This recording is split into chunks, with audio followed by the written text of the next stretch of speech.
तो दोस्तों यह मेरी एक न्यू स्टोरी है। अगर आपको स्टोरी पसंद है तो लाइक एंड सब्सक्राइब कीजिए। चलिए स्टोरी की तरफ चलते हैं। चैप्टर 1। संजय की रात। एक छोटा सा शहर, एक पुरानी गली और यूएस गली के एक छोटे से कमरे में रहता था संजय। सिर्फ 16 साल का, मगर जिंदगी ने उसके बचपन को कब का छीन लिया था।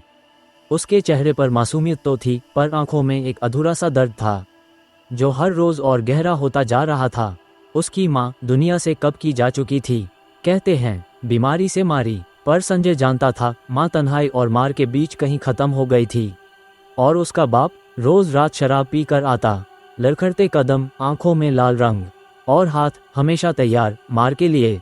नगर एक मंदिर होना चाहिए था, पर संजय के लिए वो एक कैदखाना था। ना प्यार, सिर्फ चीखें थी और छुप्पी। रोज की तरह यूएस रात भी बाप ने दरवाजा तोड़ा और संजय को बिना वजह मारना शुरू कर दिया। पर यूएस रात कुछ बदला। संजय ने ना तो रोया, ना चीखा, ना भागा, बस खामोशी से मार खाता रहा। पर उसकी आंखों में एक नया रंग था, गुस्सा। एक आग थी जो अब तक बुझी हुई थी, अब धीरे धीरे भड़क रही थी।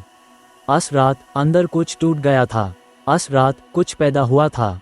वो सिर्फ संजय नहीं था, वो एक तूफान था जो अभी बस उठने ही वाला था। चैप्टर 2। घर से भाग। अस रात मार खाकर संजय चुप था, लेकिन उसकी चुप रहने की वजह पहली बार अलग थी। आंखों में आंसू नहीं, दिल में डर नहीं, सिर्फ एक तेज जलन थी, जैसे किसी ने अंदर कुछ जला दिया हो। उसका बाप सोते हाई जोर जोर से खर्राटे लेने लगा, जैसे कुछ हुआ ही नहीं, जैसे मारना उसकी रोज की आदत हो। लेकिन संजय के लिए वो रात आखिरी थी। वो धीरे से उठा, ना जूते पहने, ना फोन लिया, बस निकल गया घर के यूएस दरवाजे से, जो कभी उसने खुशी से नहीं खोला था। उस वक्त रात का 1 बजे का समय था। शहर के ज्यादातर लोग सो रहे थे, लेकिन संजय जाग रहा था, अंदर से पूरी तरह जग चुका था।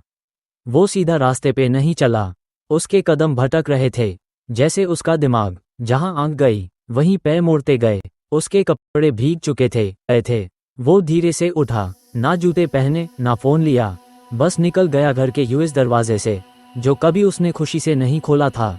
उस वक्त रात का 1 बजे का समय था। शहर के ज्यादातर लोग सो रहे थे, लेकिन संजय जाग रहा था, अंदर से पूरी तरह जग चुका था। वो सीधा रास्ते पे नहीं चला, उसके कदम भटक रहे थे, जैसे उसका दिमाग जहां आंख गई वहीं पैर मोड़ते गए। उसके कपड़े भीग चुके थे, बाल छांट छांट कर चेहरे से चिपक गए थे, पर उसके चेहरे पर कोई शिकायत नहीं थी। वो कुछ नहीं सोच रहा था, ना कल के बारे में, ना किसी जगह के बारे में, बस एक खाली सा दर्द लेके बिना किसी मंजिल के निकल चुका था। वो चला और चलता रहा, गलियों से, नालों के पास से, कचरे के डब्बों के बीच से, और फिर एक कोने में जाकर रुक गया। वहाँ एक पुराना सा कचरे का ढेर था, गंध थी, गीलापन था और एक अजीब सा सन्नाटा। संजय वहाँ बैठ गया, बिल्कुल चुप। पहली बार जिंदगी में उस लगा कि दुनिया में किसी को फर्क ही नहीं पड़ता कि वो है भी या नहीं। वही बैठकर उसने सर घुटनों पे टिकाया और बारिश के पानी के साथ उसके आंसू भी बहने लगे। लेकिन उससे पता नहीं था कि उसी कोने में, उसी कचरे के ढेर के पास, एक चीज उसका इंतजार कर रही थी। उसकी जिंदगी बस एक कदम दूर थी बदलने से। चैप्टर 3। कचरे के ढेर में। संजय यूएस कचरे के ढेर के पास चुपचाप बैठा था। बारिश अब भी गिर रही थी, पर अब उसके लिए पानी सिर्फ पानी नहीं था। वो हर बूंद उसके अंदर की टूटी हुई आवाज़ों को धो रही थी। वक्त रुक सा गया था। किसी ने कुछ नहीं कहा, ना दुनिया ने, ना संजय ने। सिर्फ एक भरी सा सन्नाटा था और एक तन्हा लड़का। फिर अचानक उसकी नज़र एक छोटी सी, मिट्टी में सुनी हुई चीज़ पर पड़ती है। कचरे के ढेर के एक कोने में कुछ छुपा हुआ था, जैसे किसी ने जानकर उसे वहां रखा हो, जैसे उसका इंतजार हो रहा हो। संजय ने हाथ आगे बढ़ाया, उंगलियों ने एक ठंडी, गीली और हल्की सी भरी चीज को छुआ। वो एक किताब थी, पुरानी, फाटी हुई कवर से, जैसे सालों पुरानी लगती हो।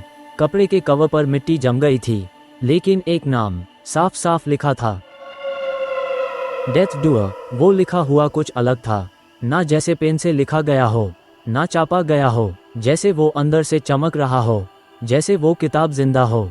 संजय ने उस धीरे से उठाया। उसका दिल जोर से धड़क रहा था, पर पता नहीं क्यों डर नहीं लगा, बल्कि एक अजीब सी शांति महसूस हुई, जैसे उसने कुछ अपना ढूंढ लिया हो। उसने किताब का पहला पन्ना खोला और हैरानी की बात यह थी, अंदर के सारे पन्ने एकदम साफ, एकदम नए जैसे थे, ना कोई दाग, ना कोई लिखा हुआ अभी अभी छपा हो। संजय को समझ नहीं आया, एक इतनी पुरानी दिखने वाली किताब अंदर से इतनी साफ कैसे? पर उसने ये भी महसूस किया कि जैसे हर पन्ना उससे देख रहा है, जैसे वो किताब उससे समझ रही हो। वो कितने देर तक वहाँ बैठा रहा पता नहीं, पर एक बात उसने अंदर ही अंदर महसूस कर ली थी, ये किताब खास है, ये किसी काम के लिए बनी है और शायद उस काम के लिए वो खुद चुना गया है। उसने किसे लगा लिया और पहली बार उसके चेहरे पर एक हल्का सा एक्सप्रेशन था, ना दर्द ना मुस्कान, बस एक सवाल, मैं इससे क्या कर सकता हूँ? और फिर बिना कुछ सोचे वो उठा और यूएस किताब को लेके घर की तरफ चला गया। उससे अभी नहीं पता था, लेकिन वो रात उसकी जिंदगी की आखिरी नॉर्मल रात थी। चैप्टर 4 किताब का राज। संजय ने किताब को अपने से लगा रखा था, जैसे कोई बच्चा अपनी माँ की गोद में सर रख देता है। बारिश अब धीरे धीरे रुक गई थी और वो वापस अपने घर की तरफ चला। उसका घर एक छोटी सी झोपड़ी जैसे था, तारपत्र की छत, एक ही कमरा जिसमें एक कोने में छोटी सी खिड़की और एक पुरानी सी स्टडी टेबल थी, जो कभी माँ ने किसी के घर का झाड़ू पोछा करके खरीदी थी। वो अंदर गया, दरवाजा लगाया और बिना कुछ बोले सीधा अपनी टेबल के पास जाकर बैठ गया। किताब को धीरे से रखा और एक पुरानी पेंसिल निकाली। टेबल के ड्रॉअर में कुछ भी खास नहीं था, बस एक छोटी सी याद, एक रेडियो, वही रेडियो जो उसकी माँ ने यूज 5 साल की उम्र में गिफ्ट दिया था। तू बड़ा आदमी बनेगा संजू, तुझे रेडियो सुनना पसंद है ना? माँ की वो बात उसके कान में गूंज गई और तभी बिना किसी बटन दबाए वो रेडियो खुद से चालू हो गया। संजय चौंक गया, उसकी नज़र सीधा रेडियो पे थी। वॉल्यूम अपने आप बढ़ने लगा और आवाज़ आई, ब्रेकिंग न्यूज़, एक और हत्या। शहर में आज सुबह एक व्यक्ति का लाश रेलवे ट्रैक के पास मिला है। पहचान हुई है, शंकर, एक छोटी दुकान का मालिक। पुलिस कहते पीछे फिर वही गुंडा राघव द्विवेदी का हाथ हो सकता है। दिल तेज धड़कने लगा। राघव द्विवेदी नाम जैसे उसके दिमाग में गूंज गया। वो जानता था राघव को, गुंडे, लफंगे, दबंगों में उसका नाम आता था, हर गली में उसका खौफ था। संजय के दिमाग में बस एक ही बात थी, ये हरामी सब कुछ करके बच जाता है, इससे तू मर जाना चाहिए। और बिना कुछ सोचे समझे उसने अपना हाथ बढ़ाया, किताब खोली। पहला सफ़ा खुला था, साफ, खाली। उसने पेंसिल उठाई और पहली बार किताब में कुछ लिखा, राघव द्विवेदी मौत। वो लिखने के बाद एक पाल के लिए रुका। कुछ नहीं हुआ, कोई आवाज़ नहीं, ना बिजली चमकी, ना कुछ बदला, लेकिन संजय का अंदर कुछ हिल चुका था। उसने बस इतना कहा, अगर ये सच है तो कल सुबह ये राघव जिंदा नहीं होगा। उससे पता नहीं था उसने क्या कर दिया है, लेकिन यूएस रात किसी ने सुना था, किताब जाग चुकी थी। चैप्टर 5 पहला नाम, पहली मौत। रात को लिखने के बाद संजय ने किताब बैंड कर दी। कुछ नहीं बदला था, सब कुछ वैसे ही था, खामोश, तन्हा और अंधेरा। उसने सोचा शायद ये सिर्फ एक बेवजह की हरकत थी। किताब कोई जादू नहीं, सिर्फ एक पुरानी खोखली चीज़ है।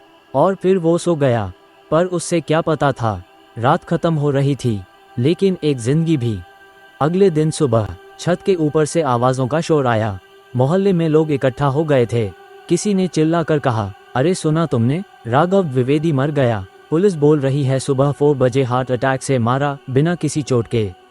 कह रहे हैं जैसे किसी ने अंदर से जख्म दिया हो, पर बाहर एक भी निशान नहीं। संजय के पैर एकदम ठिठक गए, उसका चेहरा पीला पड़ गया। उसने रेडियो ऑन किया और वही खबर दोबारा सुनाई दी। न्यूज़, शहर के मशहूर गुंडे राघव द्विवेदी की सुबह अचानक मौत। किसी तरह का जहर, चोट या खून, कुछ नहीं मिला। पुलिस हैरान है। उसकी सांस रुक गई, उसका दिमाग सन हो गया। वो तुरंत अपने टेबल के पास गया, किताब उठाई और उस पेज को देखा जहां उसने कल रात लिखा था, राघव द्विवेदी मौत। वही लिखा हुआ था, वैसे का वैसा, और नीचे एक छोटी सी लिखाई थी, जैसे किसी ने बाद में जोड़ा हो। संजय का दिल जोर जोर से धड़कने लगा।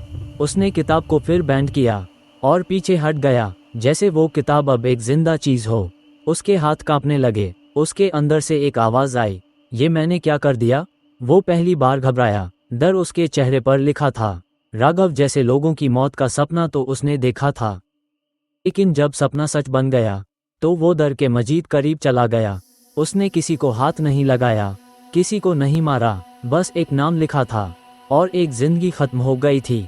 उस रात तक संजय एक टूटा हुआ लड़का था, लेकिन अब उसके पास एक शक्ति थी, एक शक्ति जो चाहे तो इंसाफ बन सकती है और चाहे तो बर्बादी। ए फ्लैट फैसला संजय को करना था। तो दोस्तों, यह मेरी एक न्यू स्टोरी है। अगर आपको स्टोरी पसंद है तो लाइक एंड सब्सक्राइब कीजिए।